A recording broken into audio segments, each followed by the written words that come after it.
You hear it all the time, right? AI is going to change the world. But what if the world and some, really basic human instincts are changing AI first? Today, we're going to peel back the layers on OpenAI and look at this huge conflict between its world-saving promises and, well, the need to actually make money.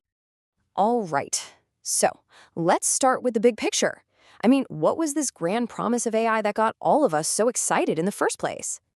Okay, and this is exactly where that beautiful, ideal vision just slams into reality. AI was built with these really lofty, world-changing goals in mind. But what are millions of people actually doing with it? Turns out it's something a little more, well, primal. And look, that makes sense, right? I mean, the story we've all been sold is that AI is going to be this incredible, transformative engine for business, a partner for scientists making new discoveries, and just, a force for good that's going to lift up all of humanity. That was the big promise. But now, let's get into the data. Because there's this one statistic, just one, that kind of blows the lid off what a whole lot of us are really looking for when we start talking to an AI. So this number comes from a company that's been in the chatbot game for a long time, way before it was cool. And what they found, it just completely changes how you think about what people actually want from AI. 30%. Just let that sink in for a second. A third of all conversations with one of these super powerful AIs, what on earth could they be about? And look, this isn't just some wild guess. This comes straight from Pandora Bots, a company that's seen it all. And for them, this is the reality. It really points to a super fundamental human instinct that's driving a huge amount of the engagement with AI.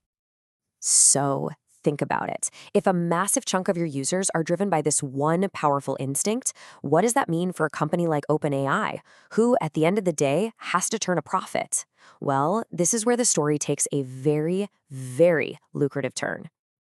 Okay, so here's the fundamental business problem for them. OpenAI has this enormous audience. We're talking 800 million users. But the vast, vast majority of them, they don't pay a dime. And that is a huge problem when you're trying to fund something as expensive as the future of AI. So, yeah, they've got to find a way to make some money. And this puts them, and really any chatbot company, in a really tough spot. It's a real dilemma. On the one hand, you can restrict adult content, but you risk ticking off a huge part of your user base. And we've seen this happen before. Companies like Replica and Character.ai, they lost millions of users when they did that. But on the other hand, you could allow it, for verified adults. And that could bring in way more users and maybe more importantly, a lot more paying subscribers. So this pretty much leads OpenAI down two main roads to solve their cash problem. Path number one is the old traditional route, advertising. Path number two is, let's be honest, a bit more controversial, but also potentially way more lucrative, actually capitalizing on that 30% user demand we were just talking about. And if you look at the clues, it really seems like OpenAI is going after both paths and pretty aggressively too. I mean, they're hiring top execs specifically to build an ad business from the ground up. They're also developing these amazing visual tools like Sora, which, let's face it, are perfect platforms for ads.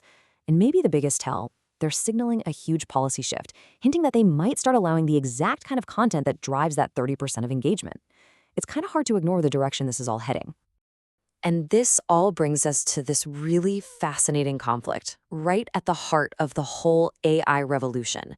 It's that classic battle, vision versus reality, promise versus profit. Yeah, this quote just hits the nail on the head, doesn't it? All the big, inspiring talk is about, transforming business and uplifting all of civilization. But the reality, right now, on the ground, it's looking a lot more like an effort to capitalize on some of our most basic human instincts, just to make money and keep the lights on. So at the end of the day, we're all left with this huge question.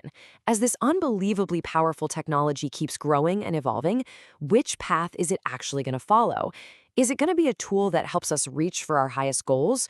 Or will its development, the actual code that builds its future, be funded and probably shaped by our most basic fundamental desires?